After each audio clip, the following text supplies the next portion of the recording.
복음과 은혜는 물처럼 낮은 곳으로 흐른다. 본문 누가복음 4장 16절에서 30절. 물은 생명의 근원입니다. 물은 모든 살아있는 동식물에게 필수적인 생명의 근원입니다. 물이 없는 사막에는 생명이 살아갈 수 없습니다. 물은 사람의 몸속에서 양분을 운송하고 노폐물을 배출하며 체온을 조절하고 소화를 도울 뿐만 아니라 세포의 기능을 유지해줍니다. 식물의 경우에도 뿌리에서 물과 함께 토양의 양분을 흡수하고 줄기를 거쳐 잎사귀로 이동한 물이 광합성 작용을 일으켜 비로소 풍성한 열매를 맺게 됩니다. 이처럼 모든 생명체는 물을 머금어야만 살 수 있습니다. 온도가 높은 날에는 물이 수증기가 되어 하늘로 올라갔다가 상공에서 기온이 떨어지고 무거워지면 비나 눈이 되어 다시 지상으로 내립니다. 그러나 이 비가 내리지 않는 지역은 사막화되어 생명이 살 수 없는 땅으로 변합니다. 사막화가 진행되면 바람을 타고 영역이 확산되어 주변 지역마저 살기 어려운 땅으로 만듭니다. 최근 중국 등에서 사막화를 막기 위해 나무를 심는 사업을 펼치는 이유도 여기에 있습니다. 나무는 땅을 비옥하게 만들고 물이 한꺼번에 빠져나가지 않도록 수분을 머금어 땅이 메마르지 않게 지켜주는 중요한 역할을 하기 때문입니다. 성경에서 이 물은 하나님의 말씀을 상징합니다. 나무는 사람을 상징합니다. 물이 식물과 생태계를 자라게 하고 열매 맺게 하듯 하나님의 말씀은 사람의 영혼을 살리고 영적으로 건강하게 만들며 선한 열매를 맺게 합니다. 이는 곧 물로 씻어 말씀으로 깨끗하게 하사 거룩하게 하시고 에베소서 5장 26절. 내 교훈은 비처럼 내리고 내 말은 이슬처럼 맺히나니 연한 풀 위에 가는 비 같고 채소 위에 단비 같도다. 신명기 32장 2절. 예수께서 대답하시되 진실로 진실로 내게 이르노니 사람이 물과 성령으로 나지 아니하면 하나님의 나라에 들어갈 수 없느니라. 요한복음 3장 5절. 마태복음 4장 4절에서 예수님께서는 사람이 떡으로만 살 것이 아니요 하나님의 입으로부터 나오는 모든 말씀으로 살 것이라고 말씀하셨습니다. 물이 정화작용을 하듯 하나님의 말씀은 우리의 심령과 영혼을 새롭게 씻어내고 거룩하게 합니다. 말씀의 물로 우리의 영혼이 새로워질 때 비로소 삶 속에서 아름다운 성령의 열매가 맺히며 하나님의 신실한 은혜가 그 삶 위에 머물게 됩니다. 이스라엘의 지형과 물의 특성. 과거 이스라엘의 환경은 인간의 힘으로 물을 얻기 매우 까다로운 조건이었습니다. 그러나 하나님은 이스라엘 민족에게 필요한 물을 공급하여 주셨습니다. 이른 비와 늦은 비를 주셨습니다. 지중해에서 불어오는 고온 바스판 바람이 이스라엘 산지를 타고 올라가다 구름을 이루고 비를 내려줍니다. 하나님은 씨를 뿌릴 때 내리는 이른 비와 추수 전 곡식이 알차게 익도록 내리는 늦은 비를 적절한 때에 내려주셔서 곡식이 자랄 수 있도록 물을 공급하셨습니다. 지하수와 샘을 주셨습니다. 땅에 내린 비는 갈라진 석회암 사이로 흘러들어 지하에 고여 있다가 압력을 받으면 땅 위로 솟아올라 샘이 되었습니다. 이 샘물은 이스라엘 민족이 살아가는데 없어서는 안 될 귀한 생명줄이었습니다. 요단강이 있었지만 식수로 사용할 수 없었습니다. 가나안 땅 동편에는 요단강이 있었는데 세계에서 가장 낮은 위치의 강입니다. 요단강은 해수면보다 210m 낮았고 사해로 내려가면 무려 400m 가깝게 낮아졌습니다. 게다가 요단강물은 진흙 때문에 매우 탁했고 하해 부근은 염분까지 섞여 있어 식수나 농용수로 쓰기 어려웠습니다. 당시 이스라엘의 성읍들은 해발 800m, 1000m의 높은 산지에 위치했기에 당시의 기술로는 그 강물을 정화하거나 산 위로 끌어올리는 것이 불가능했습니다. 따라서 이스라엘 사람들에게는 하늘에서 내리는 비와 땅에서 솟아나는 샘물이 곧 생명이었습니다. 우물과 샘은 살아가는 데 필수적이었기에 그만큼 귀하게 여겨졌고 때로는 샘을 두고 부족 간에 큰 다툼이 일어나기도 했습니다. 믿음의 사람 이삭은 자신이 판 우물들을 블레셋 사람들이 강탈하려 할 때마다 다투지 않고 양보하였고 하나님께서는 그의 겸손함과 믿음을 보시고 새로운 생수의 샘들을 계속해서 허락하셨습니다. 물은 모든 사람에게 필수적인 것입니다. 그런데 우리는 물의 가장 중요한 물리적 특성을 기억해야 합니다. 생명수가 되는 이 물은 항상 높은 곳에서 낮은 곳으로 흐른다는 점입니다. 만약 내린 비가 낮은 곳으로 흘러 고이지 않았다면 이스라엘은 생존할 수 없었을 것입니다. 영적으로 볼 때 하나님의 말씀과 은혜 역시 하나님과 그의 말씀 앞에 겸손하게 반응하는 사람의 심령 속으로 하나님의 은혜가 흘러 들어갑니다. 예수님도 그의 말씀의 비밀의 해석을 오직 그의 제자들에게만 가르쳐 주셨습니다. 다른 사람들에게는 주로 비유로 가르치셨는데 그 이유는 말씀을 값없이 여길 것이었기 때문이었습니다. 낮은 곳에서 은혜를 경험한 이방인들. 누가복음 4장에서 예수님은 나사렛 사람들의 교만을 지적하시며 역사 속에서 낮은 마음으로 은혜를 입었던 이방인들의 두 가지 사건을 들려주십니다. 가뭄의 시기에 생명을 얻은 사르밧의 과부. 엘리야 선지자 시절 이스라엘에 수년 동안 비가 내리지 않는 극심한 가뭄이 찾아왔습니다.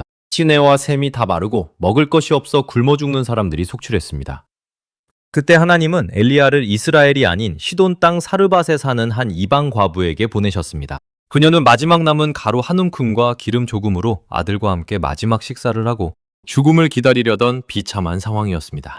그때 엘리야는 먼저 나를 위하여 작은 떡 하나를 만들어 가져오고 그 후에 너와 내 아들을 위하여 만들라고 요청하며 그리하면 가뭄이 끝날 때까지 통의 가루와 병의 기름이 마르지 않을 것이라는 하나님의 약속을 전했습니다. 상식적으로는 자기 먹을 것도 없는 절망적인 상황이었지만 사르밧 과부는 자신의 처지나 가장 기본적인 욕구보다 하나님의 말씀을 우선시하며 순종했습니다. 그 결과 그녀의 집은 가뭄이 닿기까지 가루와 기름이 마르지 않는 기적적인 생명의 은혜를 누렸습니다.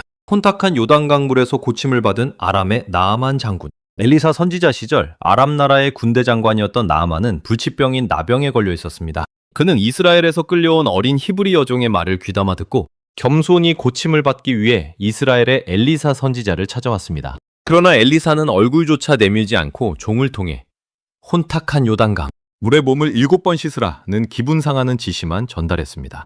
위세 높은 장군이었던 나아만은 자존심이 상해 화를 내며 돌아서려 했습니다. 그러나 그 순간 자신보다 신분이 낮고 연약한 신하들이 찾아와 선지자가 이보다 더한 일을 시켰어도 하지 않았겠습니까?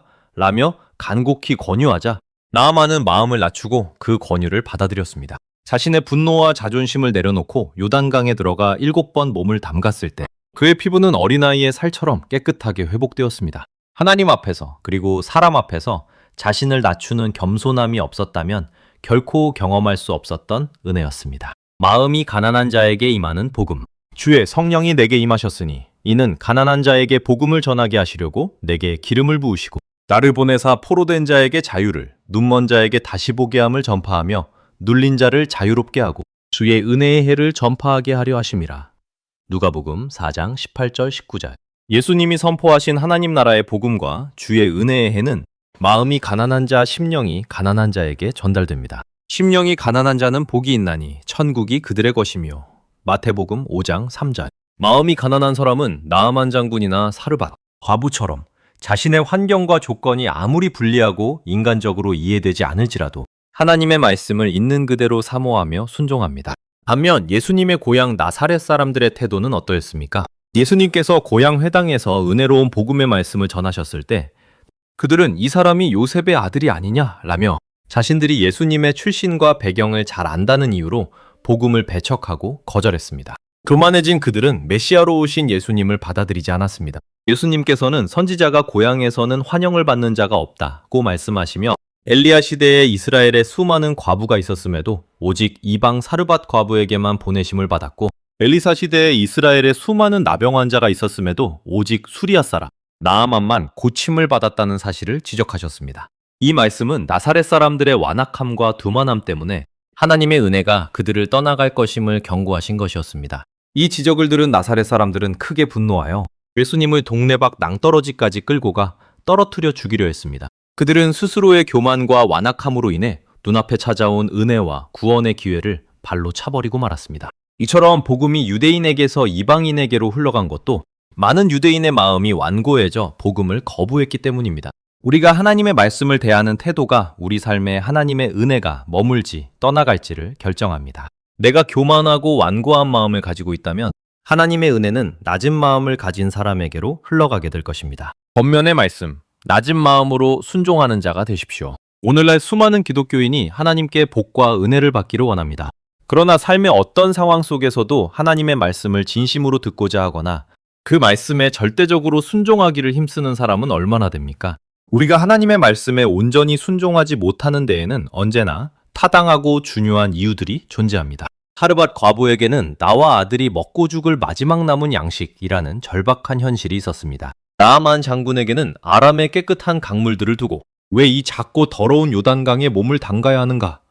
멀리서 힘들게 예물까지 가지고 찾아왔는데 집 밖에 나와서 얼굴도 안 비치는 무례한 사람의 이야기를 들으라는 말인가? 라는 이성적인 명분과 자존심이 있었습니다. 그러나 기억하십시오. 우리가 대는 핑계와 타당한 이유들이 나를 살려주지 못합니다. 오직 하나님의 복음과 언약의 말씀만이 나를 살립니다. 만약 이러한 믿음이 없다면 우리는 결코 순종하는 삶을 살 수 없으며 하나님의 크신 은혜도 경험하지 못할 것입니다. 세상에 악이 넘쳐날수록 사람들의 마음은 더욱 완악해지고 교만해집니다. 내가 보기에 좋은 조건이 아니더라도 나의 인간적인 계산과 삶의 필요보다 하나님의 말씀이 우선될 때 비로소 은혜의 역사가 시작됩니다. 하나님이 교만한 자를 물리치시고 겸손한 자에게 은혜를 주신다 하였느니라. 야고보서 4장 6절. 베드로전서 5장 5절. 물은 항상 높은 곳에서 낮은 곳으로 흐릅니다.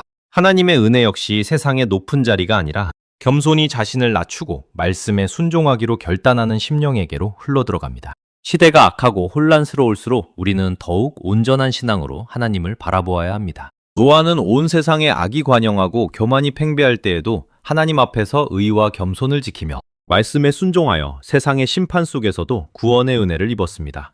사랑하는 성도 여러분, 어떠한 상황에서도 자신의 계산과 자존심을 내려놓고 낮은 마음으로 하나님의 말씀을 받들어 삶 속에서 하나님의 기이하고 풍성한 은혜를 늘 경험하시기를 간절히 축원합니다. 그러면 하나님의 생명과 은혜의 말씀이 여러분의 삶 가운데 항상 흘러 넘치게 될 것입니다. 하르밧 과부의 이야기는 너희는 먼저 그의 나라와 그의 의를 구하라. 그리하면 이 모든 것을 너희에게 더하시리라는 예수님의 말씀이 생각나게 합니다. 나아만 장군의 이야기는 누구든지 나를 따르려거든 자기를 부인하고 자기 십자가를 지고 나를 따를 것이니 라는 제자도가 생각나게 합니다. 그들은 생명을 얻었고 치유를 받았습니다. 복음과 은혜는 물처럼 낮은 곳으로 흘러갑니다. 말씀 앞에 겸손함으로 은혜와 복이 넘치시기를 주님의 이름으로 축원합니다.